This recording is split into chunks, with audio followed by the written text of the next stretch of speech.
All right, guys. Bonus mini episode of the Joshi Pod. Welcome to the show, Dylan Murray, writer at Deadlock, podcaster with the Victory Through Guts and the Stardom Quest. Welcome to the show, Dylan. Thank you very much. I'm very happy to be here. Yeah. All my pleasure. So, Dylan, you podcast about Joshi wrestling quite a bit. And kind of talk to us about a little bit how you got into just wrestling in general. Well, wrestling in general is a very wide story. Back in the day, I'm about to get all into it. Back in the day, my neighbor, he was like, "Hey, there's this dude called Rey Mysterio. He's dope. Like he wears a mask and stuff. It's awesome. You got to check it out." And I'd be like, "Okay." I was like 4, so I was like, "Okay." And I started watching with that. Started playing with action figures. Became a huge fan through that. And for, what has it been, like 12, 13 years now? I'm a young boy. I'm 17. So that's a pretty long time for being 17 to be watching wrestling. It's pretty much all I know at this point. And yeah, that's how I started watching that. And then Joshi I started watching in 2018 because of Ring of Honor. Oedo Tai was on the Ring of Honor show. War of the Worlds, I believe. They had Hazuki, Kagetsu, Hana, and Mayu were on the show. And I saw Hana Kimura, and I was like, she is incredible. And that was my initial intro to Joshi as well. So you only know like the WWE Rey Mysterio. That's when you first started watching, right? Yes. Something about me is that I'm very much like a...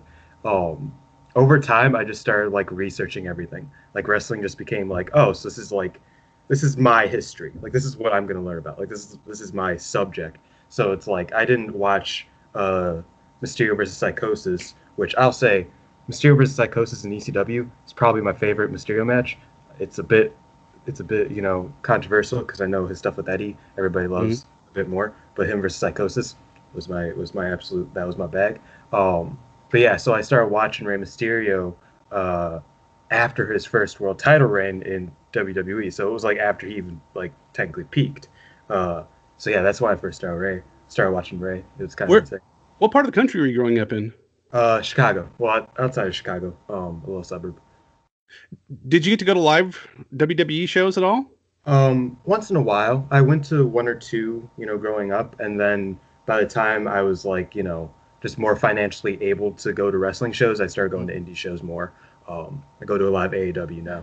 So yeah, that was, so growing up, I went to a couple. I went to one SmackDown in like 2010, and I went to 2 like live events around Christmas. But other than that, mostly indie stuff. See, I'm an older guy, so I know pre-internet. I was pre-internet, like trying to find things. So you young kids have it easy nowadays, but oh, for sure. But how did you discover indie wrestling, or how did you find out the local indie scene? I have to credit where credit is due. Johnny Gargano and Tommaso Ciampa showed up on NXT one year, and they were doing the mixed deal. They were the first ones to do the mixed deal between like, oh, I'm in NXT, I'm doing this stuff, but I'm also still an indie wrestler. And then Solomon Crow, who's Sami Callihan, he had just quit and he came to AEW. He was my favorite in NXT because I'm a weirdo who's like, hey, that's a hacker. He seems cool. I like him now. And they were all going to be on the same indie show. And I was like, oh, that's cool. I'll go check that out. And then I checked it out, and there were a bunch of names on there. Like, that's where I first learned about Eddie Kingston. He's probably my favorite male wrestler right now. Chris Hero was there. It was like, after that, I was just hooked on everything other than WWE wrestling. And it's funny because, now top stars in WWE are the reason why I was like, yeah, this is the best thing ever. So yeah, that was my intro to indie wrestling. And then I started growing into other wrestling because I started making friends on the internet like regarding wrestling, and it started growing like that. So who was like your local favorite? I mean, pick a guy that's not been in WWE. Pick somebody who you just liked that was maybe not the most popular person. Actually still not the most popular people. It's a tag team. besties in the world. They are absolutely amazing. Great tag team. Like seriously, one of my favorite tag teams of all time. And they don't get anywhere near enough credit for just being real. Like they're a bit more like comedic, but at the same time, they're still real wrestlers. Like they're really, really just good at wrestling. And their promos are always on point. You know, their work is always on point. I feel like people really should be looking at the besties. They're mostly Midwestern guys, but they do like Europe shows and stuff before quarantine, obviously. But See, that's how I feel about PP Ray, Ray Rosas and Peter Avalon out here in Southern yes, California. yes, It's kind of the same kind of deal where they're like a bit of a comedy act, but they can still wrestle amazing matches as well. I remember when I first started watching PWG, uh, PP Ray and the Beaver Boys. They were like, I was like, how are these guys not like these guys are amazing. Like how are these guys like they were like when they were in PWG prominently, they were still like on the lower of the card. So I was like, Peter Avalon should be like doing stuff, and I'm happy that he's doing stuff now, even though it's him losing all the time. It's still pretty fun because I love Peter Avalon. And same with John Silver and Alex Reynolds. Like yeah, I definitely get what you mean because PP Ray was absolutely amazing back in the day. And Yeah, like Ray Rosas is my favorite non super famous wrestler, I think. I get that. Yeah, he rules, man. I love wrestling. Like sometimes when you just think about wrestling, it's just like, man, there's so much like there's quite a bit bad, but there's some real good stuff in wrestling. It's pretty fun. That's true, yeah, because people dwell on the bad so much, but I mean there is so much good out there right now. Yes, very very much. So, are you into like other sports, or are you like just 100% into wrestling? I'm into other sports. You know, it's mostly like a family thing where it's like, you know, I grew up watching football with my grandpa. So it's like I watch football still. But I also watch wrestling with my grandpa too. And you know, like, but I'd say I'm mostly wrestling. But you know, if other sports are on, I'll probably watch them. Um, yeah, it's like, yeah, Is it's a it is, bit. is it like Bears Cubs kind of thing, or what's it? Yeah, Bears and Sox. Actually, Okay. I'm a South Sider, so I'm a big Sox guy. Um, yeah, that those are basically the two because the Bulls are sort of the Bulls. So like those are basically the two that I follow because they're both doing pretty well, and I like both of those sports a bit more. So, So, are you still in high school right now? no, I was homeschooled, and Mm. so I just finished up. So, yeah, I was going to ask you a question. Were you the weird wrestling kid in high school? Uh, I was the so yeah, so I went to high school for public high school for freshman year and then I stopped. But and there wasn't much like wrestling interaction in high school.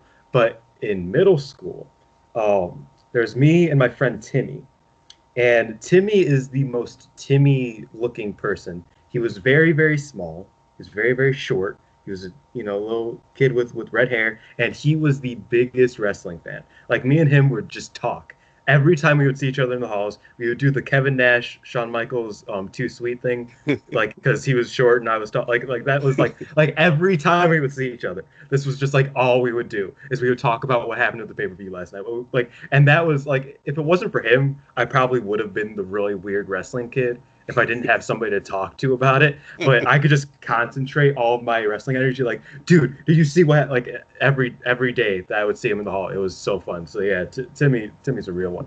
And then in high school, like I was just I was a bit quieter by the time I got there. So I was just like, yeah, I don't need to talk about wrestling. I could talk about wrestling online. So. So, how have you interacted with people? I'm curious about that. People that all they've known is, I mean, has been online, not before online. What kind of interactions do you have with people online? I mean, is it mostly positive? It's mostly positive. I'm very much a somebody who believes that it's like if there's negativity and like you don't personally want to invest in it, you don't have to, especially Hmm. with the internet, like 100% with the internet. So it's like I am pretty good at just like keeping things positive.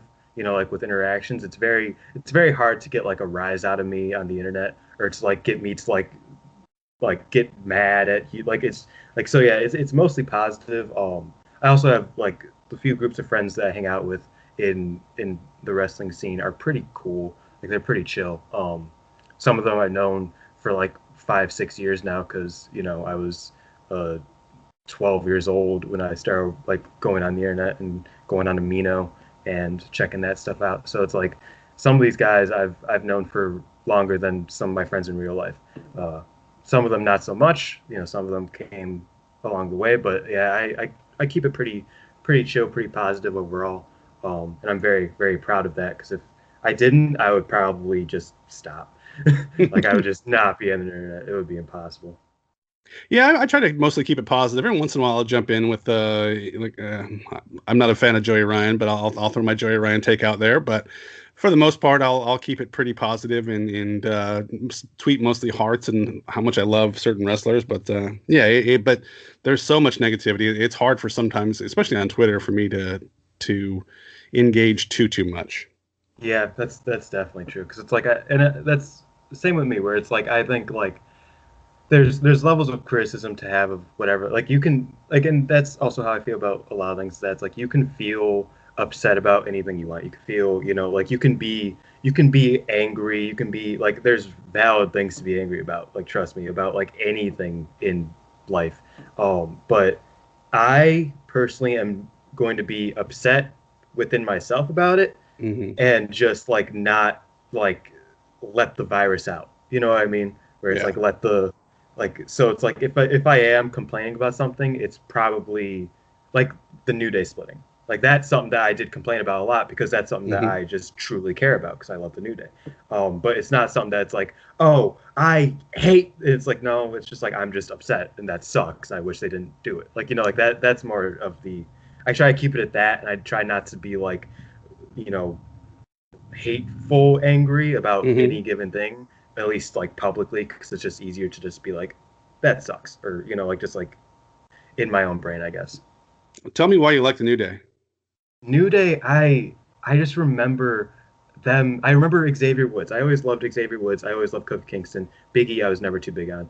Now Biggie's the goat, but I was never too big on Biggie. And I remember Xavier Woods coming out in his bright white suit and him being like, Kofi, you can be better than this. Big E, you can be better than this. And I was like, they could be better than this. This like they're about to do something, and I was so excited for that.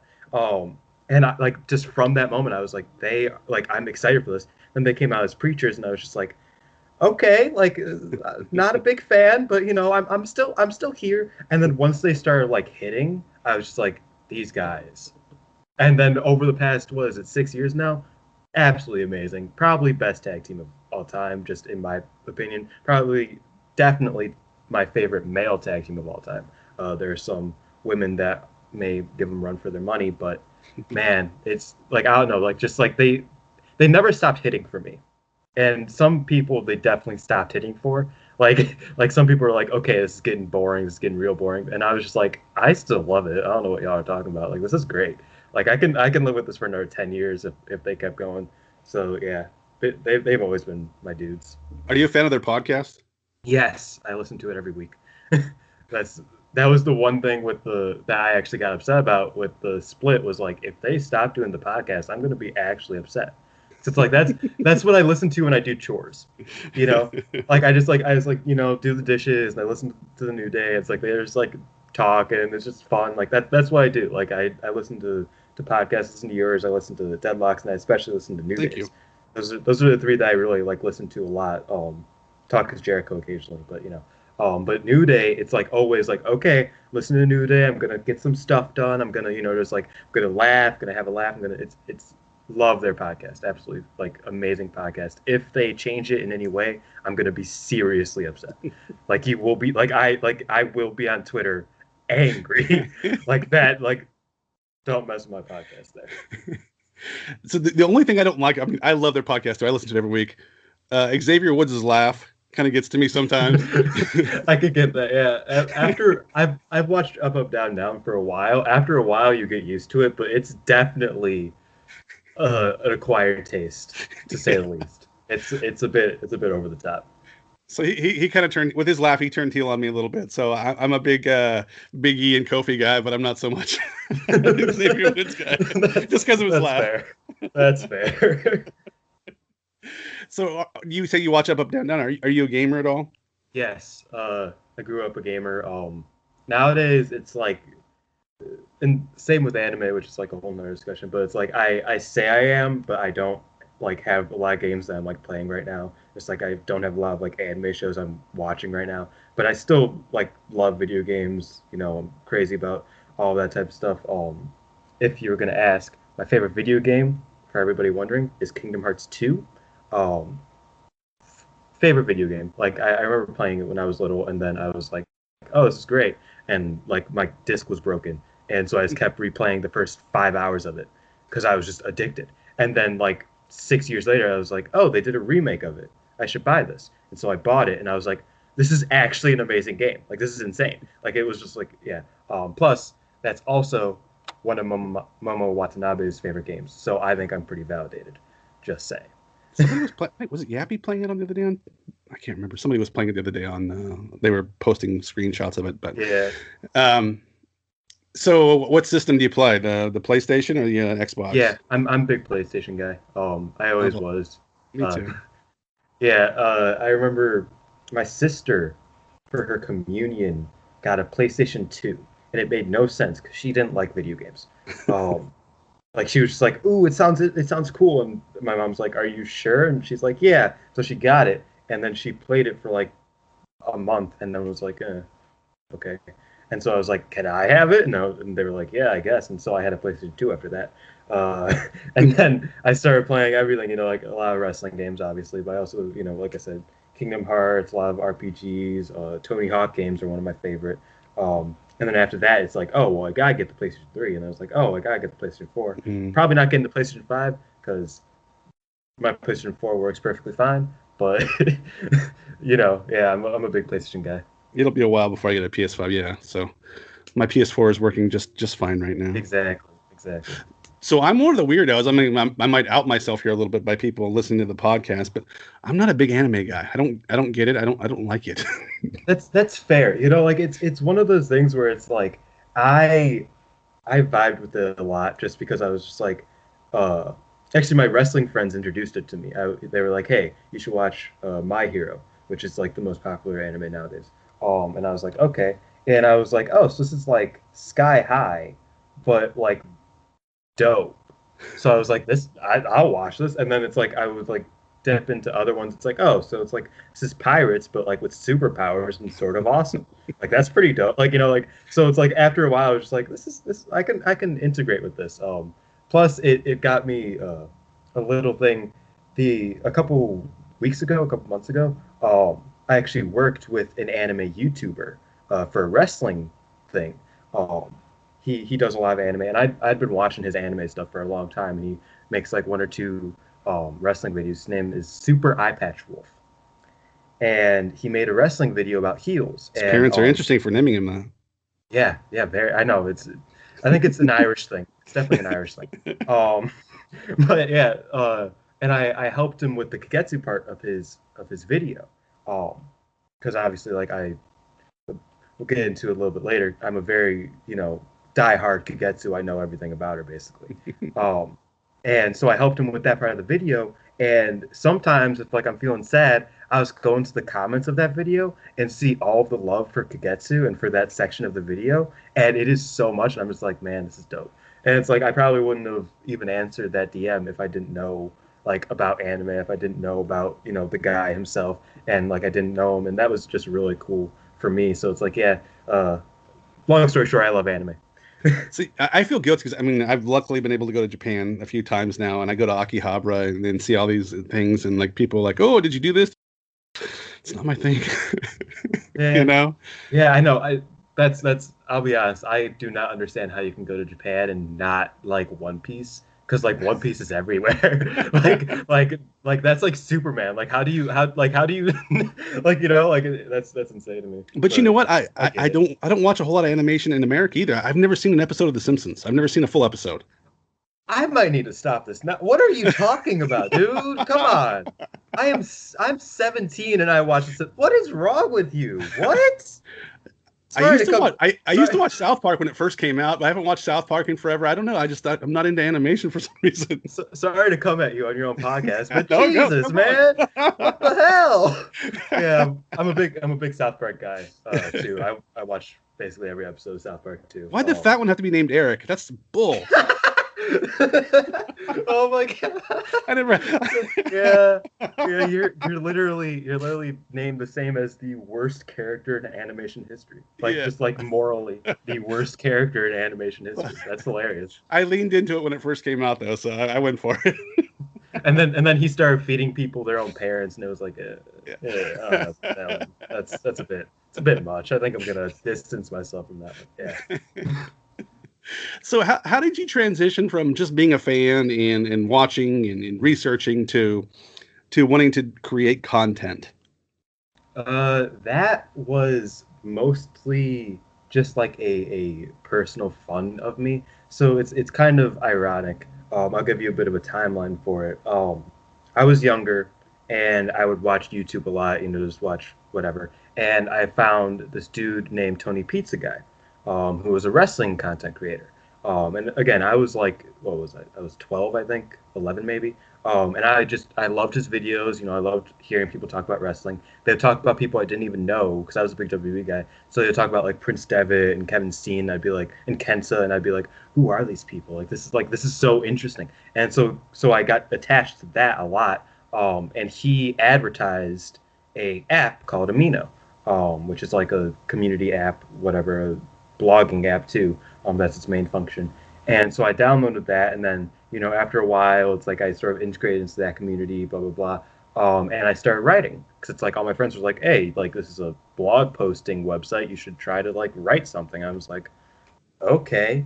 And so, like, I started writing. They were pretty bad, and then, like, I just kept going. And then one day, I wrote about Joshi on the website. I wrote a blog called Line in the Sand, because Evolution, the WWE show, was about to happen. And I was like, since we're talking about all these wonderful women in wrestling, I want to introduce you guys to Joshi wrestling. This is obviously after I already learned about Joshi wrestling. I, found Hana Kimura and Oedo Tai through Ring of Honor. And then, and so I was like, I want to bring this to Amino. I want people to know about this. So I wrote about it, and it was a hit. So I was like, oh, wow. And it was a pretty good, blog in general. So it's like I kept writing, whatever. And then last summer, I was like, in the most American capitalistic way possible, I was like, maybe I can make money off of this. Like, I'm a pretty good writer. Like, I think I'm pretty dope. Like, I'm pretty solid. So, plus I needed like a summer job. That was just like a thing. So I was like, okay, well, I'll reach out to some websites and see what's going on.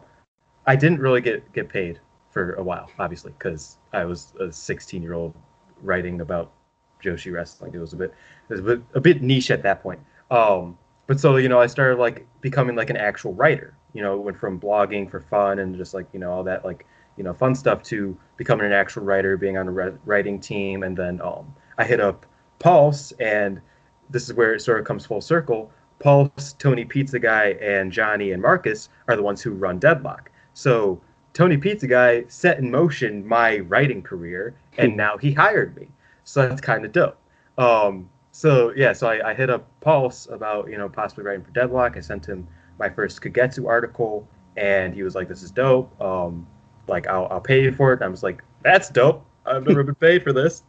This is awesome. And then I just got a contract with them, and I started writing every month for them. And then during quarantine, I was like, I need something to do. I need something to watch. I need something to do. And Deadlock actually put out a Cutie Suzuki shirt. And I was like, oh, I've never really watched old Joshi, I guess. Like, I should check her out. And sorry if I'm tangenting a bit too much. No, go. Yeah. And so I watched a Pure Wave video. If you watch Pure Wave is absolutely amazing with their little music videos of older wrestling a lot. And there was one that was a Cutie Suzuki Megumi Kudo music video. It was like a cross between the two of them. And I was watching it, and I was like, I know I'm supposed to be like looking up Cutie Suzuki, but Megumi Kudo is amazing. And I was like, this is insane. And so I started, watching old Joshi wrestling, and that just became my thing. Like throughout quarantine, that's all I did was just watch old Joshi wrestling. And then at one point, I asked my editor for Last Word. I was like, hey, you want to do like an old podcast, like an old Joshi podcast? And he was like, I ain't got nothing else to do. Sure. And so that's where Victory Through Guts was originally created. So yeah. So did you have any experience like producing a podcast at all? No, not at all. That was I very much am somebody who's like I have very little motivation until I do, and then I do everything, and I'm just like I don't know how I'm doing this. I'll just do it, and it'll happen, and I will figure it out. So when you listen to the first episode of Victor Through Guts, it's quite bad because I had no idea how to edit a podcast, let alone how to record a podcast, let alone how to I didn't know anything. I was just like, I could do this. Why not? Like it's like I asked my friends from Death Graps, Trevor and Ian. They both, I'm friends with them. They do a deathmatch podcast, and I was like, any advice? And they're like, the biggest issue with starting a podcast is just like feeling like you can actually start a podcast. Other than that, you can work stuff out over time. So it's like just do it, like get a partner, do it, like find a thing to watch and just start. And then over time you'll be like, oh, that doesn't really work that well, or oh, like that, editing process isn't really great, whatever. And just you will start from there. And so yeah, like over the past couple months, because Victory Through Guts is a monthly podcast, whereas Stardom Quest is a weekly podcast. Luckily, I don't have to edit those. But so like every month, you just like hear better quality because I'm getting better at editing, and that's also a sort of like fulfilling thing for me because it's like Alex was just texting me the other day. He's like, "Have you listened back to the first episode of Victory Through Guts?" And I'm just like, "Not in a while." And he's like, "It's horrible. Like who would listen to us? Like why? Like how did this? Like what?" And I was just like, "Yeah." I'm sure it is. I like yeah, like probably. And so like that's sort of like a fun thing because like how I pride ourselves in having pretty decent podcasts overall nowadays. So yeah, that I never knew anything about audio. I knew a little bit about video, which is not useful in a podcast setting. So it's like yeah, I was going in dry on that one.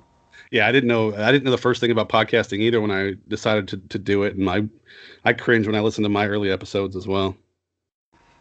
Yeah, it's just funny because like that one is the most listened to because it was like the first episode, so it's like it has a bit of a bump, and I'm just like, man, if like our most listened to episode could just be like our fifth one, like that would be great because it's like that one was like so much better. Like that was like just like was fun to listen to. It was like we weren't so stiff, and the quality was good. And it's like I'm just like man, it could have been a completely different trajectory, but we keep on trucking, and we're happy to. So how many episodes deep are you in on both the podcasts? On Victory Through Guts, we just finished our 7th one, which is a FMW special. Because for Victory Through Guts, if the viewers don't know, basically we go 30 years in the past exactly to the month basically, and we watch whatever Joshi wrestling was out at that time. And in 1990, it was a bit rough because the boom period didn't really start yet, so the stuff that you can find is a bit rough. So we would have to compile different things. We'd have to figure stuff out. This was all me just like trying to figure this all out to work. And so at one point I was like, well, there's not really any AJW shows in October, and FMW is all over the place with their women's division in 1990. So I'll just put all of the FMW matches together and watch them on one episode of the podcast. So we had this big FMW special. It was really fun. We talked about Luther for a minute because shout out Luther.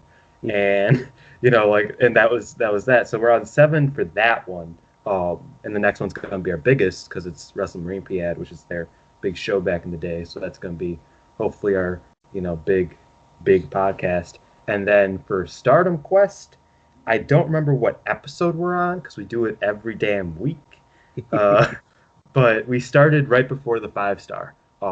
And, I was just talking about, I'm very analytical with Joshi Wrestling. if you read my Deadlock articles, I'm very much like, uh, like I analyze the wrestling and like how it's going, and rather than just like talking at it like at a face value.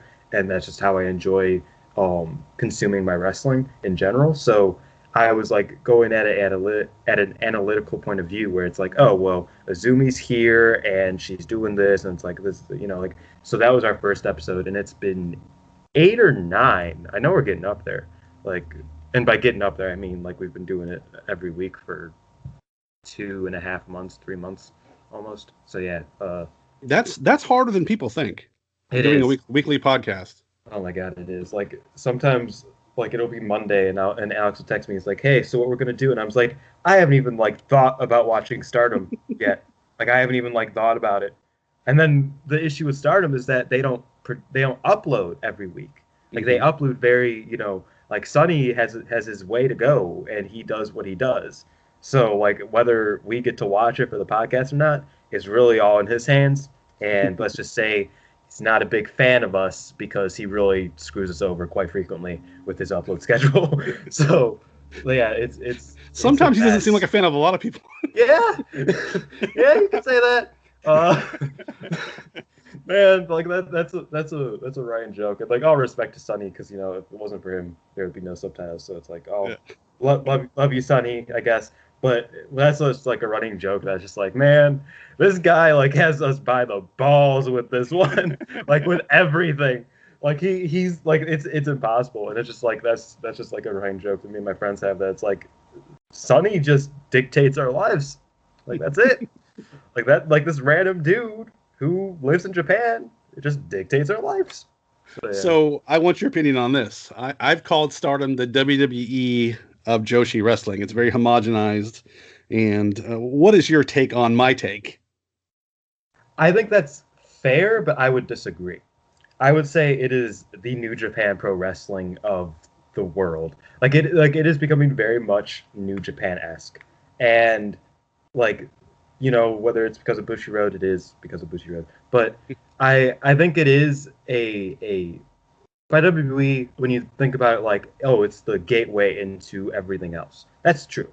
Um, but I'd say it's better as a comparison to New Japan, because New Japan is also a gateway into everything else when it comes to regular Puro, just like Stardom is to Joshi. I also think that Stardom is, I don't know, I feel like that's a bit too stank for Stardom. Like it's a bit mean, like it's, and like I have a very, my heart is very much like fond of the past.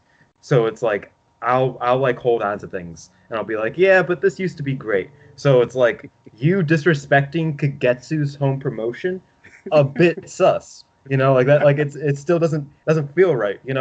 And then like the other day on the New Japan show, when B Priestley came out with the Oedo Tai shirt on, I was like, when do I just call it a day of like saying that Oedo Tai is a good faction? Like it's hard, and I love most of the members of Oedo Tai, but it's hard.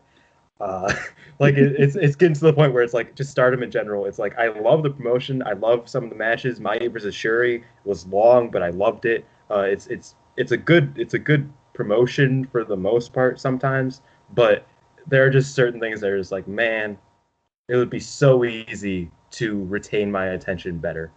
So yeah, I guess the WB comparison is sort of fair. Like yeah, Yeah, it's just, I mean, it's becoming, you know how the WWE went through the cookie cutter, like everybody looks the same kind of thing, yeah, and Stardom is just trying to make everybody pretty and, and nice. And I'm like, ah, where's the monsters at? Where's, that kind of thing. I think we need some monsters back in Stardom at least. yeah, and I if you couldn't tell, if everybody couldn't tell, huge Kagetsu mark, favorite wrestler of all time, straight up. Like I'll buy her as like top 5 greatest wrestlers of all time. Period. Like on a bit more of an objective scale. Personally, she's my favorite wrestler of all time. So it's like I look at her and be like, why can't all of wrestling be like Kagetsu? Like that's just my immediate thought of everything. So it's like I just look at Stardom now and it's like they're really missing the sweet spot of just like character dynamics, where it's like Hmm. Oedo Tai is a bit too much. I like Natsuko a lot, and I've always liked Natsuko a lot. Saki, people give me a lot of a hard time because I'm not a huge Saki guy.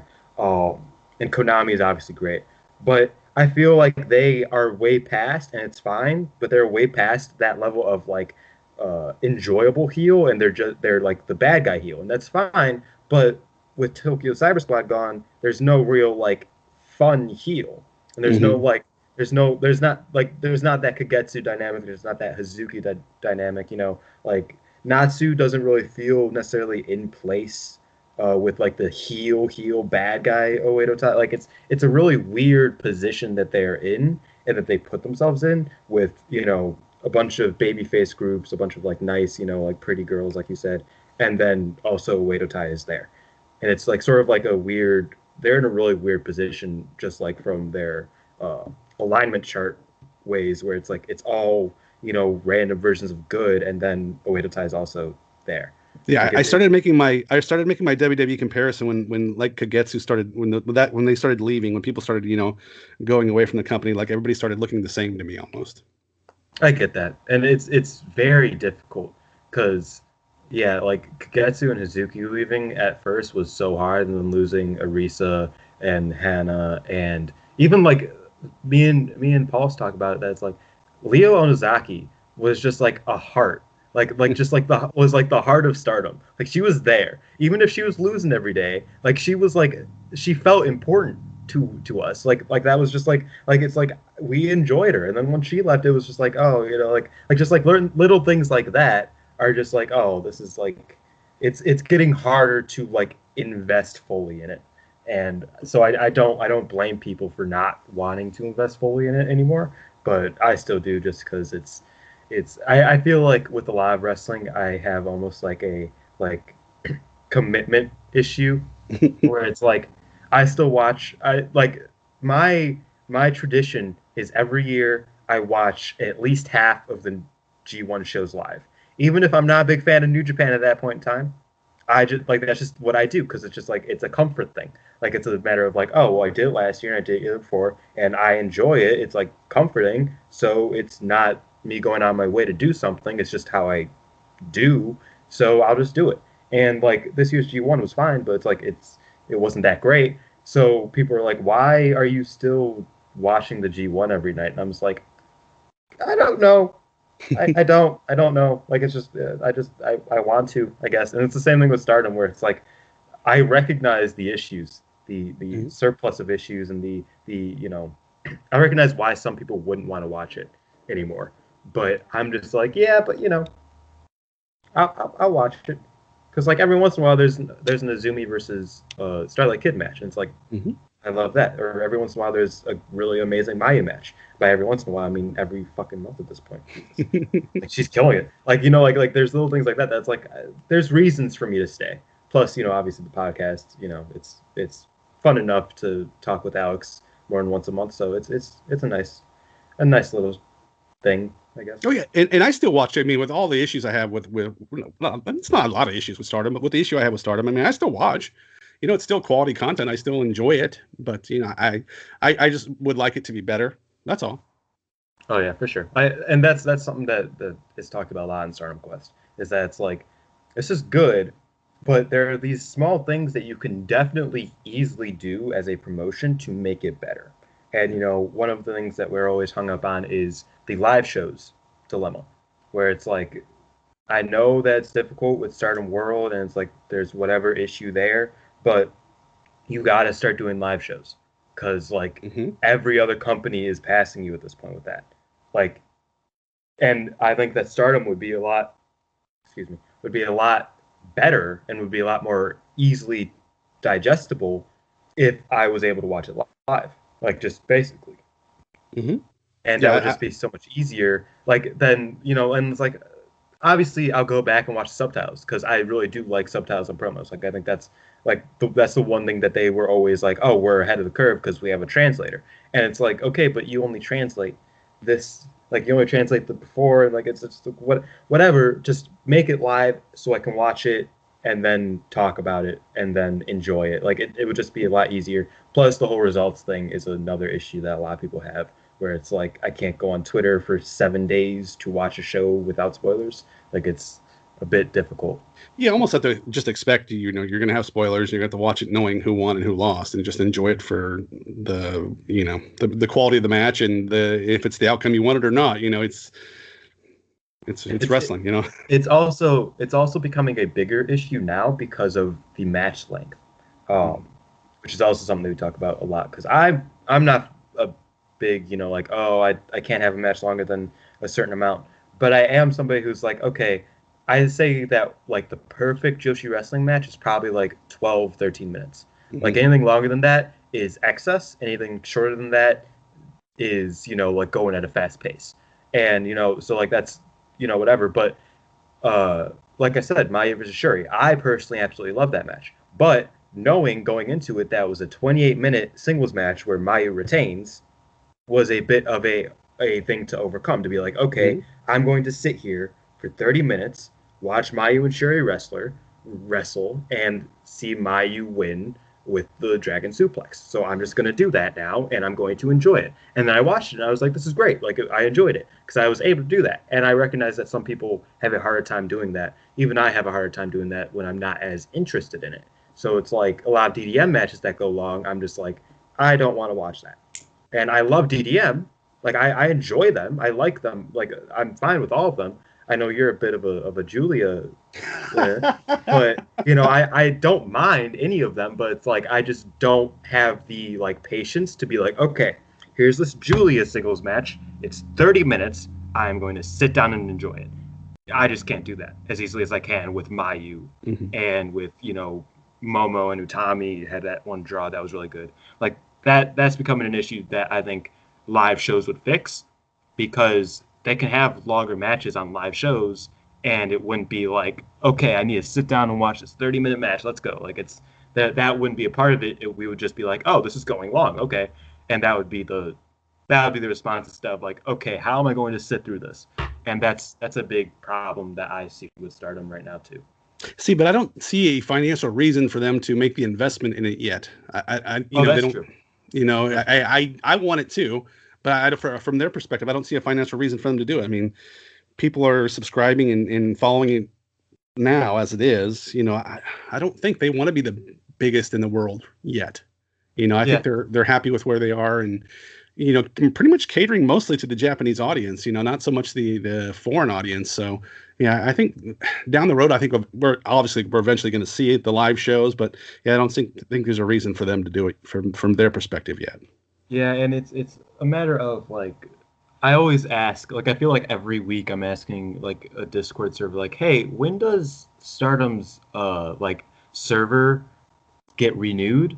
Because they just renewed it early last year, and they're always like, I don't know, like 3 more years. And I'm just like, damn, bro, that sucks. Like, because that's the issue. And it's like one of my friends is like, they can do it. Like I know the website that they're using, they can do live shows. Like other people do live shows, and I'm just like, well, for some reason they can't. So I'm not going to question why they can't. It just sucks that they can't. So I'm going to wait until they get a new server to bombard them with that. But it's just like, yeah, it's tough. I mean, they have the New Japan World infrastructure in place if Bushiroad decided to do it. So yeah, you kind of, because Tokyo Joshi Pro, DDT, they do their thing together and stuff, and yeah, Ice Ribbon does a pretty good live show as well. So yeah, it's I don't. I understand why, but I don't like it. Exactly. Yeah, that's how it is with a lot in Stardom right now, where it's like I get it.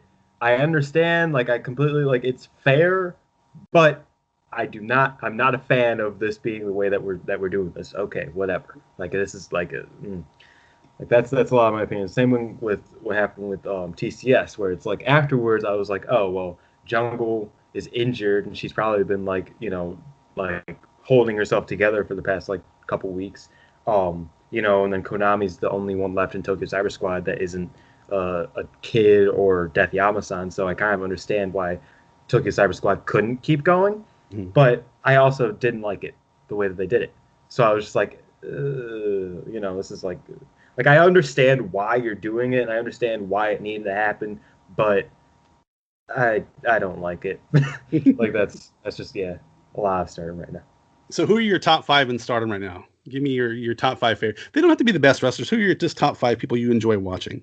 Okay. Azumi is number one because Azumi, like after Kagetsu left, Azumi just sort of like was, because Azumi is my age. We're the same grade. She's a couple months older than me. So it's like I remember she was one of the other first Joshi wrestlers I watched too. Was so basically I watched that Ring of Honor show and then I went on YouTube and was like, okay, what's Stardom? And there was one Stardom show that was like on YouTube that somebody like pirated on YouTube, and I watched it. And the first match was Azumi versus Ruka, and I was like, oh, this is pretty cool. Like I take this, and I looked it up, and I was like, Azumi's my age, and I was 15 years old at this point. I was like, I'm doing nothing with my life. Jesus Christ. And after that I was like, this girl is amazing. Like she's, do you see her like that? And that was just always my opinion of Azumi at that point. So it's like Azumi's always been like top 5 for me, and now she's probably my number 1 because of all the leaving and all that stuff. So yeah, Azumi is probably number 1. Saya Ida is probably number 2 because she was trained and she is the canonical remnants of Hazuki and Kagetsu. So, and they very much like talk about that, or at least they used to. That's like Kagetsu and Hazuki were like, once we leave, Saya Ida is like carrying on what we're doing. Like she is our, like she's our urn. She's the person who's gonna keep us going, And I'm just like, okay, well, I'm investing everything I own in Saya Ida then, because obviously. And then after that, probably Momo, Jumbo, and Mayu. Yeah. Because you can't really leave Mayu off of the list. No, any Stardom list has to have Mayu on it. Yeah, exactly. I was like, I'm forgetting somebody important, and I was like, oh yeah, it's the world champion. Cool. Yeah, that was important. So going back and watching the older wrestling, tell me your top 5 people you've discovered by watching older Joshi. Megumi Kudo and Combat Toyota are the 2 FMW girls that actually, and Shark Tsuchiya, 3 FMW girls who are all absolutely amazing. I can list like 20 because I just thought about it. It's like that's 3 from one promotion. There's like 6 promotions, but yeah. So those 3 are all amazing. Megumi Kudo is one of the best pure wrestlers of all time, and she was also amazing at death matches. So she's perfect. Combat Toyota, one of the best monsters of all time. I think that she never, like, obviously Bull Nakano was the famous monster of Joshi wrestling back in the day, but Combat Toyota is so underrated in that role. She is just like, she's a beast, and she's absolutely amazing. Like for the FMW special recently, we watched her in a match with a Glow wrestler who was really bad, and Combat Toyota was just like, she still found a way to make it sort of interesting, and I was like, how did you do that? Like, this was not supposed to be like even any, like, this wasn't even supposed to be like slightly like interesting to me, but she was just like going crazy, and it was great. And then Shark Tsuchiya is a guilty pleasure wrestler because she like has a scythe and she just stabs people. Like, that's what she does, and that's it.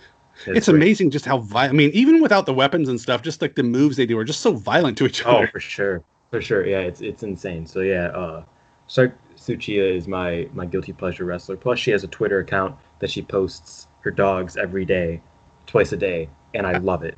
It is so cute. That's my favorite thing about the old Joshi the older Joshi wrestlers is like they're just all dog pictures all the time.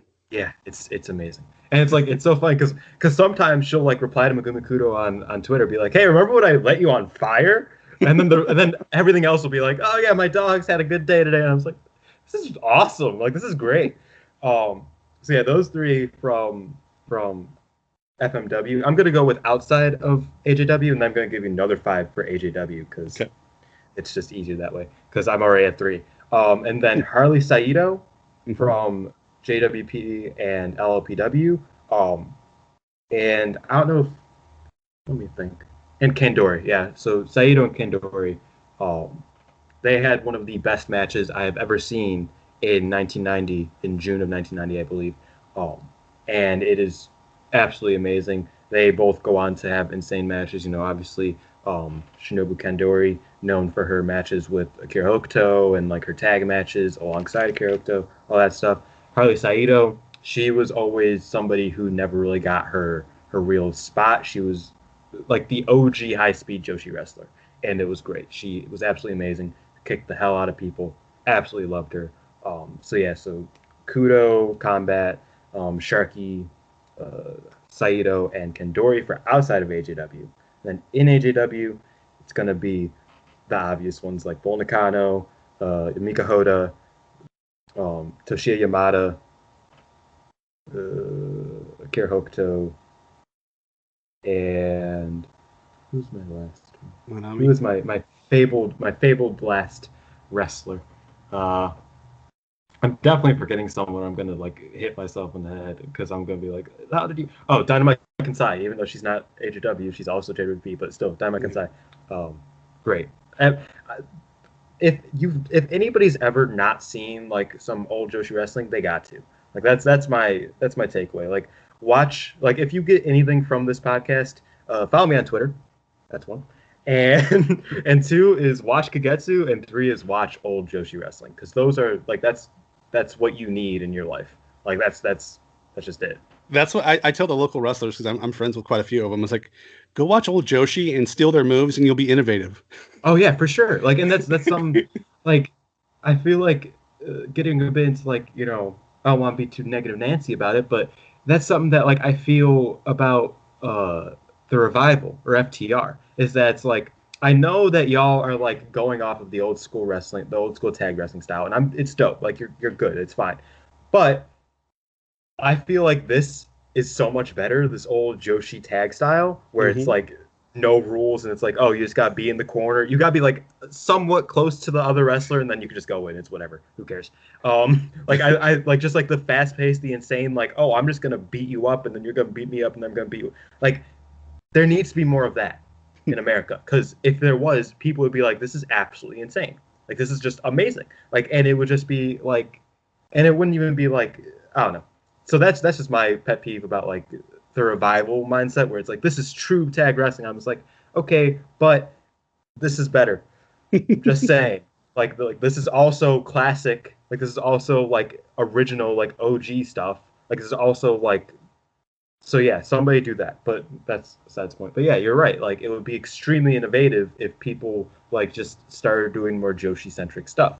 Because, and I say this all the time, Joshi is the like Joshi's the machine, right?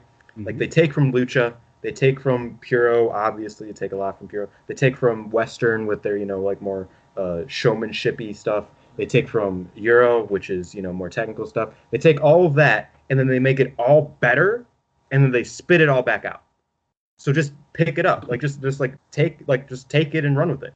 Like it's not like I feel like that would, like you said, it would make people innovative when they're just stealing. Like it would be great. Stuff that's 30 years old. Exactly. Like and that's the thing with the Saito versus Kandori match, is that it's like this, like today, if this match happened today, people would be going insane about it. Like regardless. It's 30 years old, but it's like this is like innovative, insane stuff that people just don't do anymore. It was a technical masterpiece. And that's probably my fourth thing. Go find Harley Saito versus Shinobu Kandori on YouTube. Absolutely amazing. Like it's just, man. Watch any Manami Toyota match as well. You know, just anything. You know, yeah. It's better than most things you're gonna watch now. Oh, for sure. And it gets a bit difficult because it's like man, like things don't hit the same. You know, like some wrestling doesn't hit the same after watching like really, really good wrestling. And it sounds very like pretentious, but it's like it's just true. Like you're getting old, man. Yeah, yeah, I am. Get off my lawn. Watch more Joshi wrestling. I am the oldest 17-year-old you will ever meet, man. Like it's just like people say it all the time, but it's just true. But like I just think about like Dynamite Kansai, nobody is a better powerhouse like technician than her. So it's like anybody who tries is just not as good at it. Like because she just simply power bombs you, pile drives you, puts you in a Boston Crab, but she does it in a way that makes you like, this is incredible. Like this is so like she doesn't do a lot, but she does everything so just like I don't know. I can gush over like Dynamo Kansai or Yamato or Saida, or Saida. I have Saida on the mind, or Saido. It's just these women were Some of insane. them, the dropping on the heads and necks and stuff is kind of hard to watch sometimes, but I don't know if you saw it this morning. There was a GIF of Emi Sakura. Uh, she did a suicide dive, and she just nobody caught her, and she just landed on her neck. And I was just like, oof. dude, you can't just do that. Like this is like 2 years into her career, not even. Like she was just like doing it. I was like, why did you do that? We need Choco. We need Choco Pro. We need Yeah. Choco Pro in our lives. You can't be doing that, even though it's retroactive. It's like 21 years old. But you can't be doing that because you need to like be alive for you to do all the other cool things you do. So like just be careful. Like I know you're fine, but still. So for Dylan personally here now, for you, where do you like to? I mean, a career in wrestling in some aspect is that something that would be attractive to you? Yeah, I'm always very much like toying with the idea of like, oh, I want to train to be a wrestler, but at the same time, it's like, do I want my neck broken? Because like, so like part of me is still like on that, part of me isn't. So check back in a year, I'll either be a wrestler or I will still be thinking about being a wrestler. Um, Other than that, a big part of me, just wants to grow our two podcasts, and another Hmm. big part of me, there's a small goal, especially after the women's 100, is to write about Joshi for PWI, Hmm. because they do not have enough Joshi coverage, and that's something that I really want to bring to a bigger scale. And it's like I always felt that that's like what I want out of like writing and about content creation, at least in the wrestling aspect.